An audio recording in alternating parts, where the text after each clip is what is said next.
पद्म पुराण 112वां अध्याय उत्तराखंड।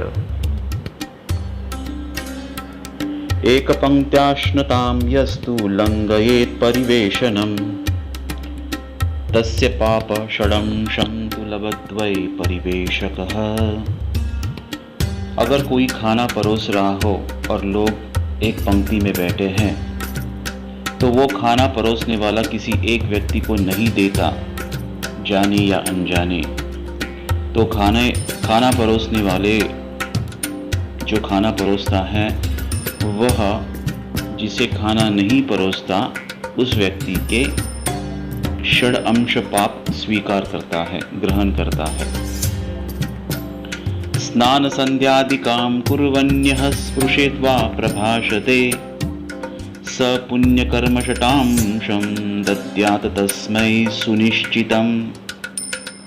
स्नान करते समय अगर कोई किसी से बात करे या संध्या आदि साधना करते समय, जैसे संध्या साधना होती है, गायत्री जप आदि जो संध्या साधनाएं होती हैं, वह करते समय, स्नान करते समय अगर कोई व्यक्ति किसी से भाषण करे या किसी को स्पर्श करे तो वह अपने षट अंश पुण्य उस व्यक्ति को देता है, सुनिश्चितम।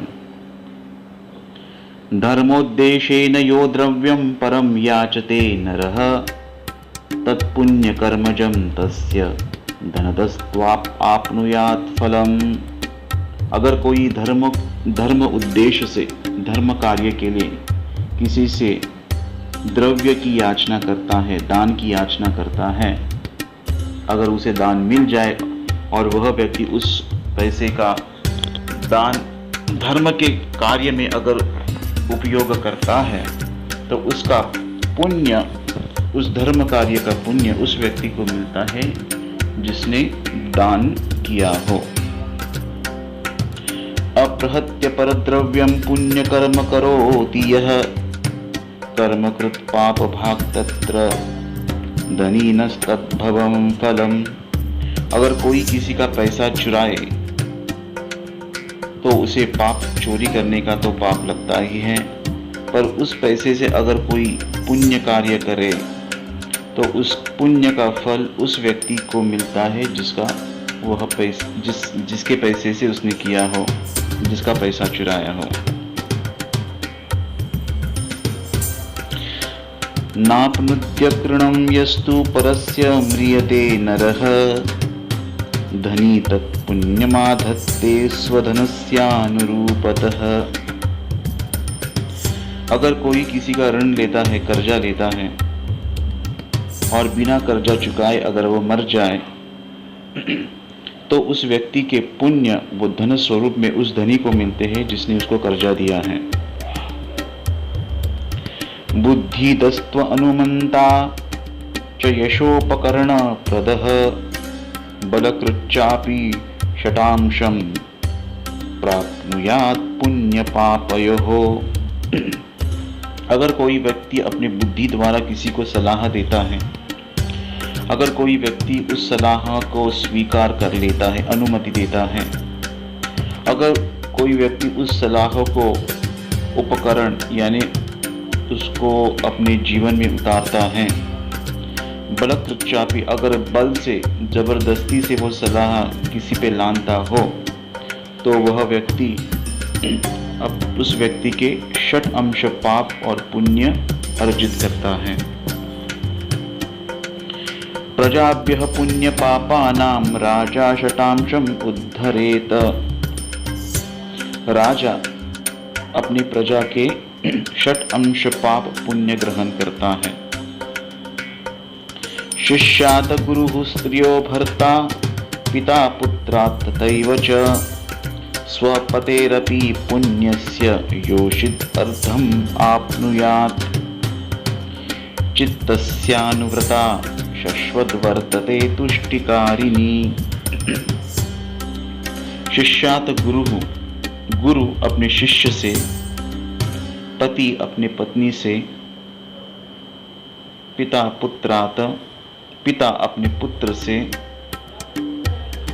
और स्वपतेरपि जो अनुव्रता यानी जो अपने पति की सेवा करती है, तुष्टिकार में अपने पति को तुष्ट करती है सेवा भाव से, तो ये व्यक्ति गुरु, भर्ता और पिता और ऐसी तुष्टकारिणी पत्नी, सेवाभावी पत्नी, उनसे अर्ध अंश पुण्य लेती है। पुण्य से योषित अर्धम आपनुयात, यानी गुरु अपने शिष्य के अर्ध पुण्य लेता है, भर्ता अपनी पत्नी के अर्ध पुण्य लेता है और सेवाभावी पत्नी अपनी पति के अर्ध पुण्य लेती है। परहस्तेन दानादि कुर्वतः पुण्यकर्मणि विनाभृतक पुत्राभ्याम कर्ता शतांशम उद्धरेत। अगर कोई व्यक्ति किसी को दान देता है पर दूसरे के हाथों देता है, अगर वह व्यक्ति जिसके हाथों वो दान दिया है किसी को, अगर वो उसका सेवक नहीं है और वो उसका पुत्र नहीं है, तो जिसके हाथों जो दान दिया जाता है वह व्यक्ति उस दान पुण्य के 6 अंश पुण्य प्राप्त कर लेता है। वृत्तितो वृत्ति संभोक्तुः पुण्यम शतांशम उद्धरेत। आत्मनो वा परस्यापि यदि सेवां न कारयेत। वृत्ति यानी अगर कोई किसी को अपनी उपजीविका का साधन अगर दे रहा हो, रोजगार दे रहा हो किसी को, और कोई उसको स्वीकार कर रहा हो, तो वो जो स्वीकार करता है वो अपने 6 अंश पुण्य उस व्यक्ति को देता है जिससे वो उपजीविका का साधन ले रहा हो। पर अगर देने वाला उस व्यक्ति को अपनी या किसी और की सेवा कर रहा है तो नहीं मिलता। आत्मनो वा परस्यापि यदि सेवा न कारयेत, वो पुण्य तभी मिलेगा उसको अगर वो अपनी या किसी और की सेवा नहीं कराए उस व्यक्ति से। श्री कृष्ण उवाच इत्थं हि अदत्तान्यपि पुण्य पापान्या यान्ति नित्यं परसञ्चितानि शृणुष्व क्षेमम् इतिहास समग्रं पुरा भवं पुण्यमति प्रदं च। तो भगवान कृष्ण कहते हैं, इस प्रकार से व्यक्ति जब एक दूसरे के संपर्क में आता है तो उस व्यक्ति के जिसके संचित में पाप और पुण्य है वो कुछ अंश में स्वीकार कर लेता है, ग्रहण करता है। तो भगवान कृष्ण अगले अध्याय में एक कथा सुनाएंगे कि किस प्रकार एक पतित ब्राह्मण जो नरक यातना से बच गया क्योंकि उसने साधु वैष्णव महात्माओं का संग किया और संग के कारण उन साधु महात्माओं से उसने कुछ अंश में पुण्य प्राप्त किए। तो हमें जागृत होना चाहिए, हम ऐसे व्यक्तियों का संग न करें जिसने कभी भी, जो अभक्त हो, जो भगवान कृष्ण के भक्ति से बहिर्मुख हो, जो पाप में रत हो, अपराधी हो, जिसके जीवन में कृष्ण भक्ति बिल्कुल नहीं है, या जो भक्त अपराधी भी हो, ऐसे व्यक्तियों का संग नहीं करना है, ऐसे व्यक्तियों की मित्रता भी नहीं करनी है। केवल भगवत सेवा उपयोगी संग होना चाहिए, यानी जहाँ पे भगवान कृष्ण के भक्ति का सेवा उपयोगी अगर किसी से हम संग करें तो बात अलग है, या किसी अत्यावश्यक जीवनावश्यक कर्तव्य के लिए अगर किसी से हम संपर्क करते हैं तो बात अलग है। क्योंकि भक्ति का अंग है असत्संग त्याग, यानी जो भगवान की भक्ति से दूर है ऐसे लोगों का संग त्याग करना। अगर हम ये सोचे कि मैं भक्ति करता हूँ और भक्ति के बल से मैं अगर ऐसे लोगों का संग भी करूँ तो मैं पुण्य या मुझे पाप नहीं लगेगा या मैं पाप से मुक्त हो जाऊंगा, ऐसा नहीं है। तो ये भक्ति के प्रति अपराध हो जाता है और ये अपराध दंडनीय अपराध है। तो हमें वैष्णव और साधुओं का संग करना चाहिए।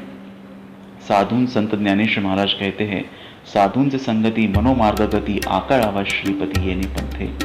साधु के, सच्चे साधुओं के संग से, वैष्णवों के संग से हमें भगवान श्री कृष्ण की प्राप्ति होती है। जय राधे श्याम।